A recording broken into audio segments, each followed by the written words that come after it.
Hello everyone, welcome back to another video. It's me, the Review Master 19 here. And we're going to play another round of Seawall Solitaire by Gallium Games. This is a video of how to play the game, not a full playthrough, so let's get into it. We'll begin with the counters. You have mines. And in some missions, it's only mission 2, but you can use these in the campaign if you want. You will have your U-boat equipped with mines. You have torpedoes. Different U-boat types carry different torpedoes. For example, a Type 7A can only carry 11 torpedoes, while a Type 7B or C can carry 14 torpedoes, which is quite the haul. So you've got 2 torpedo types in the game. We have G7As, and these will leave a bubble trail, and if impacted, will be detected automatically because of the attack. G7Es, which are the electric steam torpedoes, are different because they are electric and they do not leave a surface trail, or a bubble surface trail. This means that if they miss, we won't be detected. Whether with G7As will be detected because of the bubble trail, but with the G7A we're not detected, only if it makes its mark. You then have deck gun ammunition. A U-boat can carry 4 units of deck gun ammunition, and in the game you can use these to roll. You can spend deck gun ammunition to do dice rolls and such. And you will also be using this against surface attacks on any enemy ships that are damaged, or if you just want to use your deck gun. Keep in mind that if you're going to attack with a deck gun, you need to be at a distance of 1 on the tactical display chart. We then have damage, and damage will be used on your U-boat, so we'll show you how that works. So when your U-boat takes damage, if it's just regular damage, your U-boat, different U-boats have different health. So the Type 7A can hold 6 hull hits before it's destroyed. And when you're damaged, of course, you're going to be needing to roll on tables and such, but this is where you'll put your damage. Damage to your U-boat hull, this cannot be repaired. And as you can see, you've got different damage here on your U-boat. You've got torpedo tubes, deck gun, periscope, radio, diesel, engines. So if your electric engines are damaged, this means you won't be able to submerge until it's repaired, or you'll only have a limited amount of battery power. If it's radio, in some missions it requires you to use the radio, or an Enigma machine. If it's damaged, you won't be able to use that. And if your diesels are damaged on the surface, we can move 2 spaces, and then 1 if we wish to, for the first turn. If our diesels are damaged, the 2 is then reduced to a 1. So it means you're slower, which isn't good because it means that enemy aircraft can spot you because you won't be able to move as fast. If your periscope's damaged, this is going to render your spotting capabilities, well, not your spotting capabilities as such, but when you attack, it's going to be much more harder because you're going to have a reduced modifier. If your deck gun's damaged, you will not be able to fire your deck gun. And you can't fire your deck gun if it's stormy weather, I should note that. And torpedo tubes, if your torpedo tubes are damaged, this means you can launch 3 torpedoes per turn, but it will be reduced to 1 or 2 torpedoes. So that's how damage works. Let's take a look at the other bits of the game. Here we have the depth marker, your deck gun ammo, and your torpedoes. We've already been through the torpedoes, but we also have our depth marker, and this has surface and submerged. So if you're on the surface, you'll put it on its surface side, and if you're submerged, you'll put it on its submerged side. So what does it mean to be surfaced or submerged? So when you start the game, you'll begin a mission. It will have different victory conditions. So for example, we're going to do mission 1, inaugural patrol, November of 1939. There is no escorts in this mission, and there is no weather modifiers. To move a U-boat, you begin by moving 2 spaces in the green. So I can move 1, 2. Once you've moved, you will then begin rolling on the sighting table. So here's the sighting table. So as you can see, we need 2d6, which we have, and there's different zones. So for example, I'm in a blue zone, and usually in a blue zone you don't get anything, so I don't really need to roll. But say like I was in a red zone or a yellow zone, well, I'd roll, and I got a 6 and 3, which is a 9. Well, we look on the sighting table. In a yellow zone it would be nothing.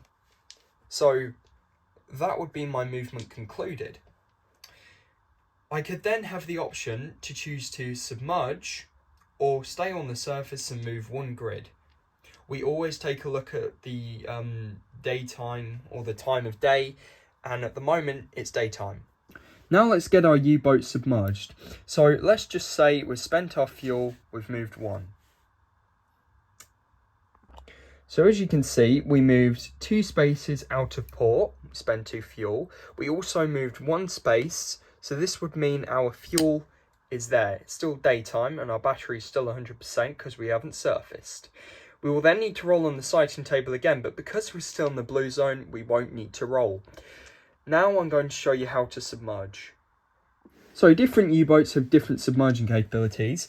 Because we are a Type 7A, we can only spend 50% of battery, which means we can only stay submerged twice. Well, we can move to submerged. So when you submerge, you flip the counter over, flip the depth counter to submerged. You don't have to, but I would, so you can keep track. And say like we move 1 grid submerged. So we've moved from blue to a red grid. This would mean we would spend 75% battery. It's now nighttime. Now we don't roll on the fuel table anymore because we're referring to the battery. Because we're using our batteries, we're underwater. And now it's nighttime, we're in a red zone, we roll on the sighting table. So we roll on the sighting table and we're in a red zone and we got a 7. And a 7 is still nothing. So sometimes you can be lucky, other times you won't be so lucky. Okay, so now let's move 1 grid again. Okay, so we're still submerged and we can move 1 more grid. So I'm going to move up 1. Keep in mind, if you want to, you can move diagonally, but only in adjacent grids that are diagonal. Like, for example, if I can find it, there are grids here which have different things, and so I could move diagonally in this one, I think, but from the criticism that I had in my other videos and where people were like, you're playing it wrong, I look back and yes, I was, and I do apologise in advance. And I read the rule book, I spent a few days reading the rules and looking at videos and such, so yes. So we've moved 1 grid, again, and we spend 50% of battery, it's daytime. After this roll, it would then be time to submerge, or surface, because we can't stay submerged anymore, because our Type 7A can't go that deep. Okay, let's roll on the sighting table. We're in a red zone. So we roll on the sighting table. As you can see, the battery's 50%. So we've managed to stay submerged for 2 turns. 6 and 5 is an 11. No sighting. Right, so now you've got the hang of movement. I'm now going to show you how the battery recharges. So when the battery recharges, when you've reached your limit, you surface and you will place the counter at surfaced, okay? And we will now begin moving our grid. So we moved 1 grid, okay? We will then refer to the fuel grid. So it's nighttime, and we move 2 spaces. Let's just say I'm in a red zone, so I move 2 spaces. We roll a dice, well, we roll on the sighting table, and we got a 6. A 6 on the sighting table is still nothing. So by the end of this turn, the battery then goes from 50%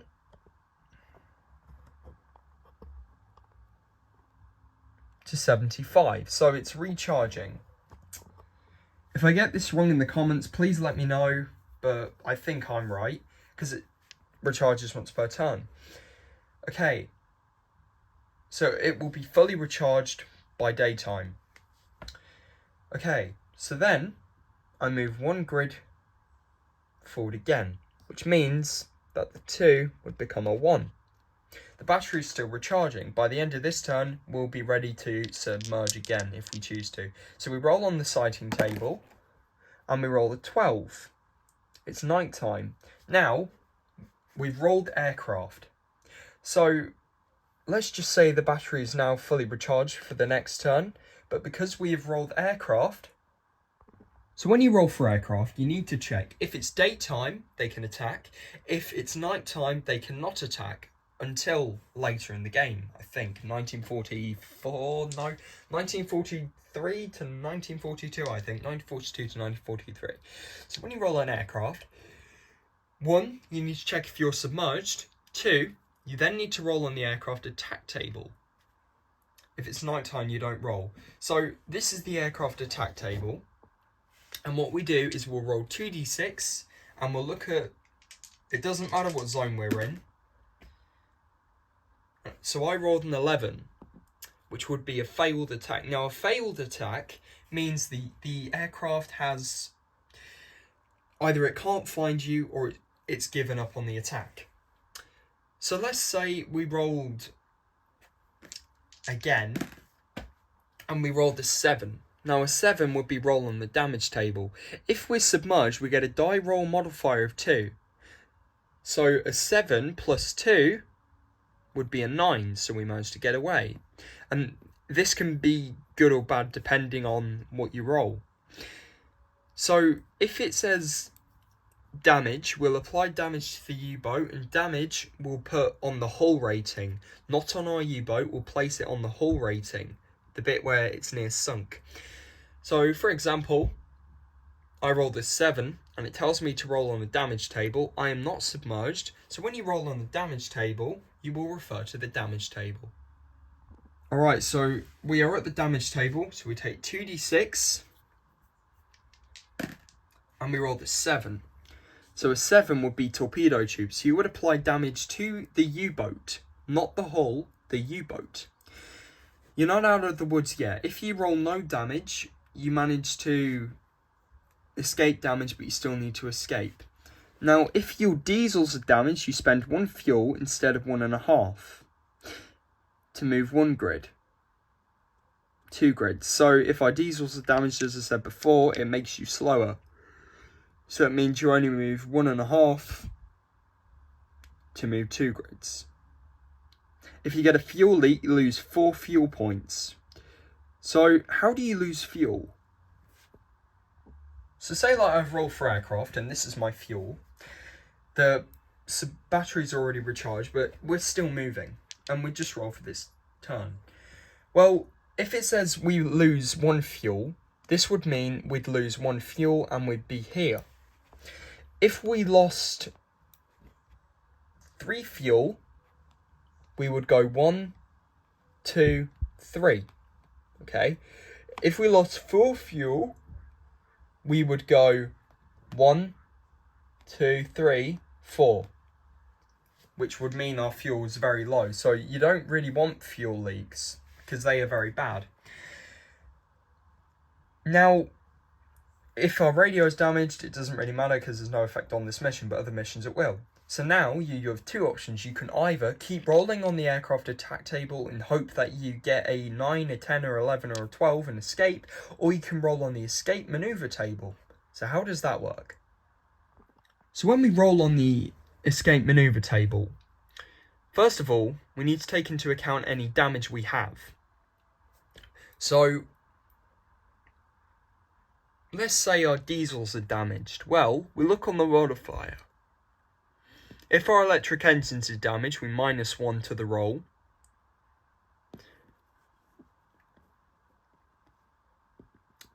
One fuel, we spend 1 fuel. So as you can see, if you roll 1 fuel, you spend 1 fuel. If you roll 2 fuel, you spend 2 fuel. And after evasion, if the U-boat is submerged, on a 1 or a 2, you roll on the corresponding table, successful evasion. If you roll 2 or a 6 on the aircraft table again, you take the damage and don't roll again, submerge and the aircraft has lost you.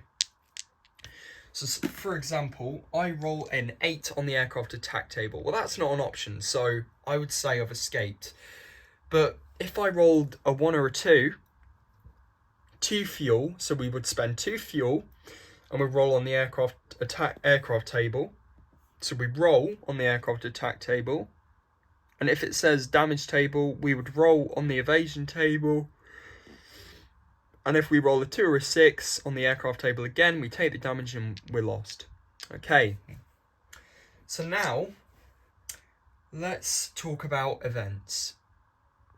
So events are where your U-boat reaches this icon here. So for example, let's say we are in a red zone and we have an event. We would refer to the event table. We take into account the night time, and we take into account the E1. This is important. This means event 1. So we refer to the event table. This is the event table. So we roll 2d6, and we roll the 7. So we look at 7, hidden reef. So for example, we approach a shallow reef, we roll a die. So you roll 1 die, and if you roll a 1 or a 3, you don't take damage. Basically, you're safe.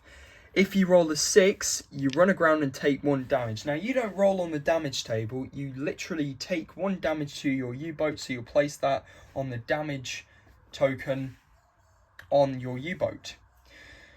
There's also ones where you can attempt to repair at no action cost. So if your U-boat is damaged, so it's not the hull damage, by the way, you can't repair your hull damage. For example, say like our electric engines are damaged and we rolled that. Well, we could repair our engines at no action cost.